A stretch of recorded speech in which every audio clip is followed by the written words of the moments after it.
The Wolf and the Seven Young Kids. Once upon a time there was an old goat. She had 7 little kids, and loved them all, just as a mother loves her children.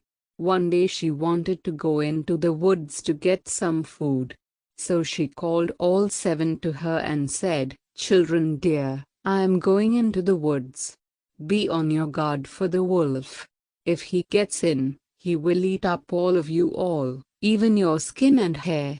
The villain often disguises himself, but you will recognize him at once by his rough voice and his black feet." The kids said, "Mother dear, we will take care of ourselves. You can go away without any worries." Then the old one bleated, and went on her way with her mind at ease. It was not long before someone knocked at the door and called out, "Open the door, children dear, your mother is here, and has brought something for each one of you." But the little kids knew from the rough voice that it was the wolf. "We will not open the door," they cried out. "You are not our mother. She has a soft and gentle voice, but your voice is rough. You are the wolf." So the wolf went to a shopkeeper and bought himself a large piece of chalk, which he ate, making his voice soft. Then he came back and knocked at the door, calling out, "Open the door, children dear. Your mother is here and has brought something for each one of you." But the wolf laid one of his black paws inside the window. The children saw it and cried out, "We will not open the door. Our mother does not have a black foot like you. You are the wolf." So the wolf ran to a baker and said, "I have sprained my foot. Rub some dough on it for me." After the baker had rubbed dough on his foot, the wolf ran to the miller and said, "Sprinkle some white flour on my foot for me." The miller thought, "The wolf wants to deceive someone," and refused to do it. So the wolf said, "If you will not do it, I will eat you up." That frightened the miller, and he made his paw white for him. Yes, that is the way people are. Now the villain went for a third time to the door, knocked at it, and said, "Open the door for me, children. Your dear little mother has come home, and has brought every one of you something from the woods." The little kids cried out, "First show us your paw so we may know that you are our dear little mother." So he put his paw inside the window, and when they saw that it was white, they believed that everything he said was true, and they opened the door. But who came in? It was the wolf. They were terrified and wanted to hide. One jumped under the table, the second into the bed, the third into the stove, the fourth into the kitchen, the fifth into the cupboard, the sixth under the wash basin, and the seventh into the clock case.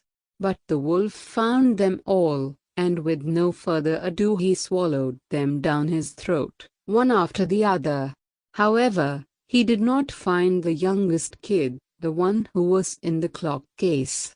After satisfying his appetite he went outside and lay down under a tree in the green meadow and fell asleep. Soon afterward the old goat came home from the woods. Oh, what a sight she saw there! The door stood wide open. Table, chairs, and benches were tipped over.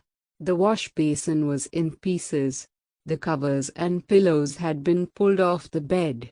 She looked for her children, but they were nowhere to be found. She called them by name, one after the other, but no one answered. When she at last came to the youngest, a soft voice cried out, "Mother dear, I am hiding in the clock case." She took it out, and it told her that the wolf had come and had eaten up all the others. You can just imagine how she cried for her poor children. Finally, in her despair, she went outside, and the youngest kid ran with her. They came to the meadow, and there lay the wolf by the tree, snoring so loudly that the branches shook. She looked at him from all sides and saw that something was moving and jiggling inside his full belly. Good gracious, she thought. Is it possible that my poor children, whom he has swallowed down for his supper, can still be alive?" The mother goat sent the kid home and to fetch scissors, and a needle and thread, and then she cut open the monster's paunch. She had scarcely made one cut, before a little kid stuck its head out, and as she continued to cut, one after the other all 6 jumped out, and they were all still alive. They were not even hurt, for in his greed the monster had swallowed them down whole. How happy they were! They hugged their dear mother, and jumped about like a tailor on his wedding day. But the mother said, "Go now and look for some big stones. We will fill the godless beast's stomach with them while he is still asleep." The 7 kids quickly brought the stones, and they put as many of them into his stomach as it would hold. Then the mother hurriedly sewed him up again. He was not aware of anything and never once stirred.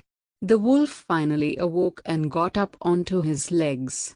Because the stones in his stomach made him very thirsty, he wanted to go to a well and get a drink.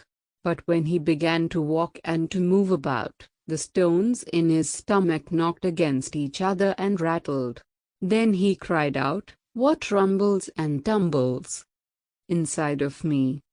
I thought it was kids, but it's stones that they be." When he got to the well and leaned over the water to drink, the heavy stones pulled him in, and he drowned miserably. When the 7 kids saw what had happened, they ran up and cried out, "The wolf is dead! The wolf is dead!"